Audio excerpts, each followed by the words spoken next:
Before we get to our content for today, I want to thank our sponsors. First of all, Iowa Floor Covering and their Tough Core Click Together 4.5 millimeter waterproof vinyl flooring.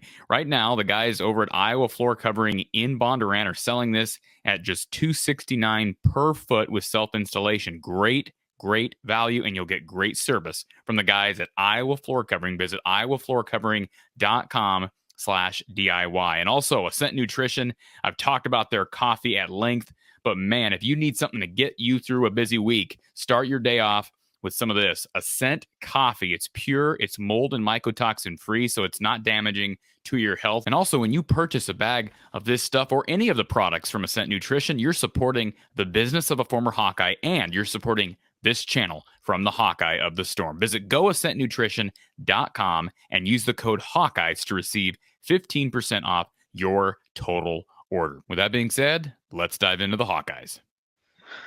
So they have 4 games left. What do you think? More likely to win them all or more likely to lose them all? More likely to lose them all. I was afraid you're going to say that. Well, I have a hard time. Look, I was thinking about this evening, and believe me, when I have downtime, I try not to think about football. But I found myself this evening before this Iowa basketball game thinking about Iowa football. And my thought on the offense is this. We have a couple days to kind of digest what happened against Northwestern. I've been seeing a lot of people on Twitter, well, look, they played, and that was the narrative on this show after the football game on Saturday. Look, they played Ohio State, they played Michigan, they played a really good defense in Illinois, pretty good defense in Iowa State, pretty good defense in Rutgers. South Dakota State's tearing it up in the FCS. Maybe this team is better than we thought. Okay, sure. I get that narrative. I get that line of thinking. Here's what I'll say to that, though. Usually, in all aspects of life, right, including in sports, things tend to even out. They tend to return to the mean. And Clayton, the offense looked good on Saturday. They ran the football well. Holes were big. It's against a bad football team in Northwestern. Spencer Petras played well because he had tons of time. But things tend to return to the mean. And Clayton, is it possible that things just clicked all of a sudden? And all of a sudden, Iowa, the offense just figured it out, and the offensive line just figured it out, and Spencer figured it out? Probably not. Is that possible? I guess. But Clayton, my point is, when I say things typically return to the mean, what is the mean? What is the baseline for a Kirk Ferentz / Brian Ferentz offense, at least over the last couple of years? What is the mean? 150 yards passing, maybe 50 on the ground. Yeah. Bad. I hate to say that. I'm not saying that you can't improve, but I'm just saying, yeah, they look like a different team on Saturday.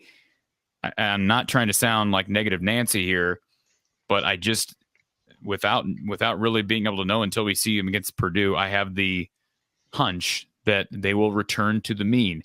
Now, hopefully there is improvement, but I don't think it's nearly as vast as it looked on Saturday, because Northwestern is a train wreck right now. I don't know how they've gotten to that point, but they're at that point. So I think they'll return to the mean, Clayton. And if they return to the mean, I don't know how they win 4 straight games. It's possible, but much more likely that they were to lose all 4. I don't think they'll lose all 4, for the record. I'm not predicting that. I think they'll find a way to beat somebody.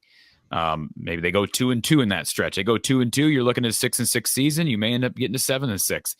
Now, some Iowa fans, Clayton, will say that's a bad thing, because 7-6, is that enough to enable Kirk to keep Brian on staff and hush some of the naysayers? I sure hope not. You don't want to be in a position, Clayton, where you have to root against your team.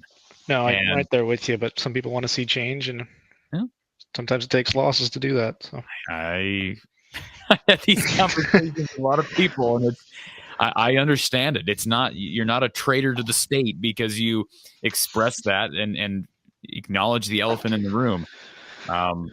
So yeah, I don't care if they go to the Pinstripe Bowl to play Boston College. Sorry, I'd rather. Yeah, I don't either. Now, bowl development, we hear about bowl practice, and Kirk's talked about that. It does help your team, but no, I'm with you. I don't care to see a 6-6 bowl team fight for 7-6 against a another 7-5 team or 6-6 team. So I don't know. This is going to be a final 4 games of the season, and Purdue's tough, man. They're obviously they've had Iowa's number, but defensively they get into the backfield. I think we're going to see a totally different game than we saw on Saturday. I am not bought in yet, Clayton.